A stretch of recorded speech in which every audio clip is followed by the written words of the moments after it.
नमस्कार, मैं योगेश राणा। उत्तराखंड में नेता प्रतिपक्ष यशपाल आर्य लगातार सोशल मीडिया पर उत्तराखंड विधानसभा में पारित यूसीसी को लेकर कुछ न कुछ लिख रहे हैं, वो सवाल खड़े कर रहे हैं।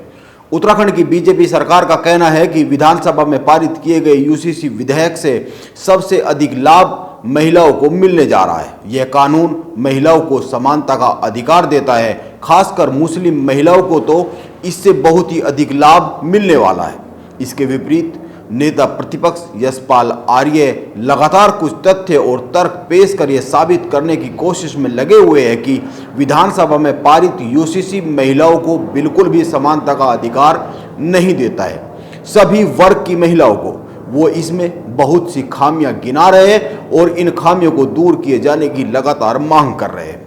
सबसे पहले यशपाल आर्य के सवालों को समझते हैं, इसके बाद एक सर्वे की बात करेंगे जो यूसीसी को लेकर मुस्लिम महिलाओं के बीच में किया गया, और इसके बाद उत्तराखंड सरकार के उस कदम की बात करेंगे जो यह बताता है कि धामी सरकार उत्तराखंड में यूसीसी को लागू करने की दिशा में एक और कदम आगे बढ़ा चुकी है। विधानसभा में बिल को पारित करने के बाद यशपाल आर्य की यूसीसी पर पहली आपत्ति क्या है, अगर इस पर बात करें तो वो मीडिया में लिखते हैं, यूसीसी को लेकर सोशल मीडिया पेज पर लिखते हैं, उत्तराखंड विधानसभा से पारित समान नागरिक संहिता के कानून बन जाने पर प्रदेश में लिव इन रिलेशनशिप को बढ़ावा मिलेगा। संहिता के भाग 3 में धारा 378 और 379 तक लिव इन रिलेशन संबंधी प्रावधान शामिल किए गए हैं। इनमें जहां ऐसे संबंधों को कानूनी मान्यता दे दी गई है, वहीं ऐसे संबंध में जन्म लेने वाले बच्चों को वैध बच्चा माना जाएगा तथा पुरुष साथी द्वारा छोड़ने पर महिला को भरण पोषण का अधिकार दे दिया गया है। संहिता में सभी धर्मों के लिए तलाक या विवाह विच्छेद को कठिन बना दिया गया है, लेकिन लिव इन रिलेशन में रहने वाले एक व्यक्ति धारा 388 के अंतर्गत रजिस्ट्रार के समक्ष कथन प्रस्तुत करके संबंध कभी भी समाप्त कर सकता है। ऐसी अवस्था में युगल शादी के स्थान पर लिव इन रिलेशन में रहना अधिक पसंद करेंगे, क्योंकि इस संबंध को प्रारंभ करना और समाप्त करना दोनों के लिए आसान होगा। इससे भारतीय विवाह संस्था को नुकसान पहुंचेगा और ऐसे संबंधों से जन्मे बच्चों का भविष्य भी खतरे में रहेगा। यह यशपाल आर्य की एक आपत्ति है। उनकी दूसरी आपत्ति की बात करें तो उन्होंने लिखा है अपने सोशल मीडिया पेज पर, उत्तराखंड में यूसीसी महिलाओं को लैंगिक समानता देने के उद्देश्य से लाया गया विधेयक है, लेकिन इस कानून में इस समानता के अधिकार से उत्तराखंड की अनुसूचित जनजाति की महिलाओं को क्यों दूर रखा गया है?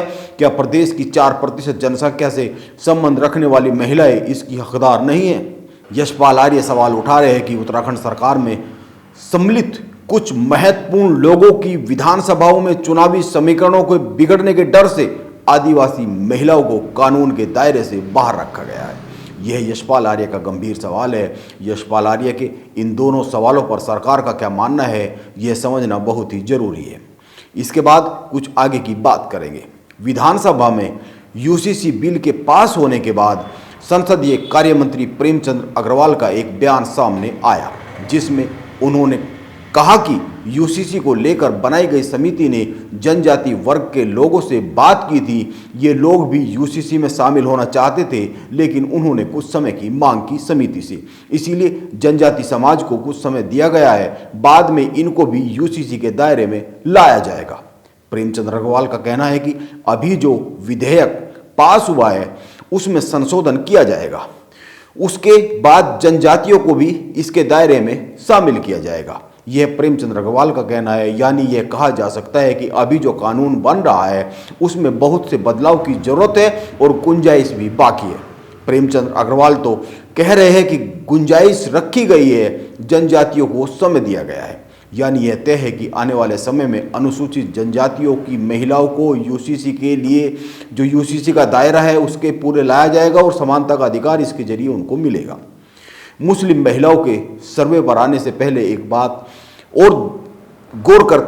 पर और ध्यान देते हैं। केंद्रीय गृह मंत्री अमित शाह की बात पर गौर करना जरूरी है, जो उन्होंने यूसीसी को लेकर कही है, वो भी उत्तराखंड की विधानसभा में विधेयक के पारित होने के बाद। एक निजी टीवी चैनल को इंटरव्यू देते हुए अमित शाह ने कहा है, यूसीसी सामाजिक बदलाव का बहुत बड़ा मुद्दा है। उत्तराखंड यूसीसी कानून पर सोशल और रिलीजियस ग्रुप की बहस होनी चाहिए, इसकी लीगल स्क्रूटनी भी होनी चाहिए। इस सब के चर्चा के बाद जो मंथन आएगा वो सभी राज्यों की विधानसभा को अपनाना चाहिए। पंथ निरपेक्ष देश में धर्म के नाम पर कानून हो ही नहीं सकता, ये देश को भी स्वीकार्य है और भाजपा का तो ये एजेंडा है। अमित शाह की बात भी यही कहती है कि उत्तराखंड में लागू होने जा रहे यूसीसी पर अभी बहुत काम होना बाकी है, इस पर बहस होनी जरूरी है, बहस हो भी रही है ताकि देश को एक संपूर्ण कानून मिले।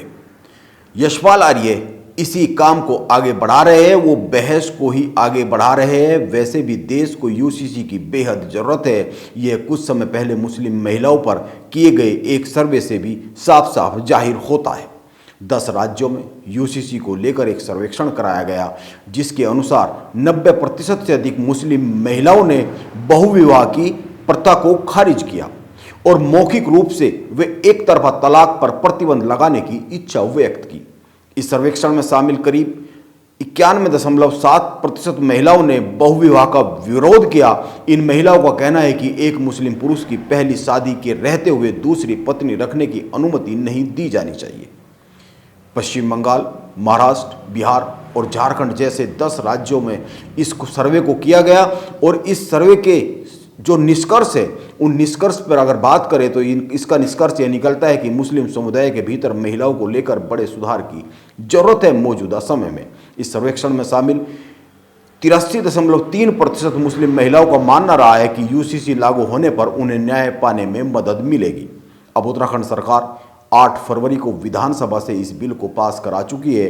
बिल को राज्य में कानून के तौर पर लागू करने के लिए राज्यपाल की मंजूरी के लिए भेजने की प्रक्रिया सरकार द्वारा अपनाई जा रही है। अभी यूसीसी को लागू करने के लिए नियमावली तैयार करने की भी प्रक्रिया शुरू कर दी गई है। इसके लिए पूर्व मुख्य सचिव शत्रुघ्न सिंह की अध्यक्षता में 9 सदस्यीय समिति का गठन किया गया है। यूसीसी पर एक साफ सुथरी बहस की जरूरत है। यह जितनी अधिक होगी कानून उतना ही अच्छा और पारदर्शी बनेगा, यह माना ही जाना चाहिए। नमस्कार, मैं योगेश राणा।